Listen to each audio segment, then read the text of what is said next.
আল্লাহ সুবহানাহু ওয়া তাআলা তাকে ভালোবাসেন যাকে তার আনুগত্য করার সুযোগ দেন। আজকে ফজরের সালাত জামাতে আদায় করার আপনার সুযোগ হয়েছে কিনা আপনি নিজে জিজ্ঞেস করে দেখেন। যদি আপনার ফজরের সালাত জামাতে আদায় করার সুযোগ হয় তাহলে আপনার উপর আল্লাহর দয়া আছে। আর যদি সুযোগ না হয়ে থাকে তাহলে এটাই আপনার জন্য আল্লাহর পক্ষ থেকে সবচেয়ে বড় শাস্তি।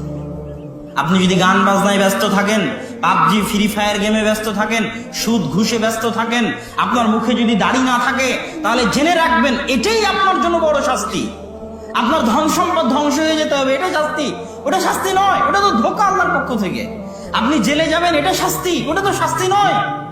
আপনার জন্য এটাই সবচেয়ে বড় শাস্তি যে আল্লাহ তার রহমত থেকে, তার করুণা থেকে, তার দরবার থেকে, তার দয়া থেকে, তার বরকত থেকে আপনাকে বঞ্চিত রেখেছেন, বিতাড়িত রেখেছেন, আল্লাহর অবাধ্য করে রেখেছেন, আল্লাহর আনুগত্য থেকে দূরে রেখেছেন। এটাই সবচেয়ে বড় শাস্তি।